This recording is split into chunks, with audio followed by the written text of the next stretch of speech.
Soyez les bienvenus si vous nous rejoignez sur France 24. La Russie s'est donc dit prête à accueillir une mission de l'Agence internationale de l'énergie atomique à Zaporizhia. C'est le fruit d'un accord conclu par téléphone entre Vladimir Poutine et Emmanuel Macron ce vendredi. Je vous propose d'écouter à Kiev les précisions de notre envoyé spécial, Mélina Huette. Et Antonio Guterres, qui était justement en visite à Odessa ce vendredi. Les craintes de pénurie qui concernent aussi le gaz. Le géant Gazprom a annoncé que les livraisons de gaz russe à l'Europe par le gazoduc Nord Stream 1 seraient interrompues du 31 août au 2 septembre. Toujours concernant l'Ukraine, les bombardements russes se sont poursuivis aujourd'hui dans le Donbass. Ils ont fait au moins 5 morts. La région de Kharkiv a aussi fait l'objet de nouvelles frappes.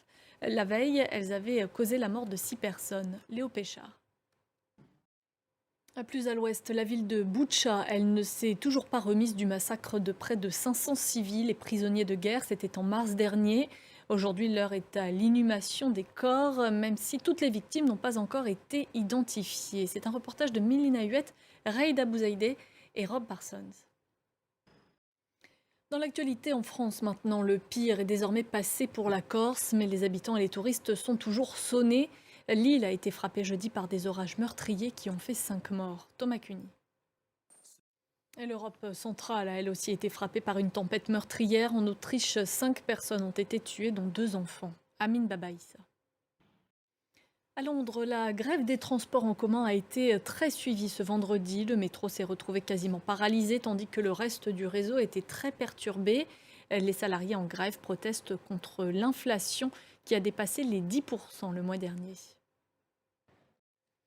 Aux États-Unis, on appelle ça le Big Quit, cette vague de démissions qui a déferlé sur le pays après la pandémie de coronavirus. Plusieurs millions de salariés américains ont alors quitté leur poste pour changer de travail ou même de voie. En France, les chiffres ne sont pas comparables, mais le pays enregistre tout de même un nombre de démissions historiquement élevé, près de 520 000 par trimestre, selon les chiffres du ministère du Travail, qui vient de rendre publique une étude sur le sujet. Illustration avec Anne Sylvain. Et on va tout de suite en parler avec Maëlys Bigui. Bonjour, vous êtes maîtresse de conférences en sociologie au Conservatoire national des arts et métiers, spécialiste des questions liées au travail. Ce nombre élevé de démissions en France, il est dû à cette reprise économique. Est-ce qu'on peut dire qu'il suit la tendance américaine ? Oui, effectivement, il y a des choses qui sont comparables. Donc le fait que le nombre de démissions augmente depuis au moins 2008 de manière continue. Merci en tous les cas. Merci Maëlys Bigui d'avoir répondu à nos questions sur France 24. On Merci. poursuit avec l'actualité en Finlande. La première ministre Sanna Marin est sous le feu des critiques après avoir participé à une fête entre amis. La vidéo a fuité dans la presse, déclenchant plusieurs réactions outrées. Amine Babaïssa. Au Canada, l'importation d'armes de poing est interdite depuis aujourd'hui, une mesure inédite qui vise à réduire la violence armée dans le pays.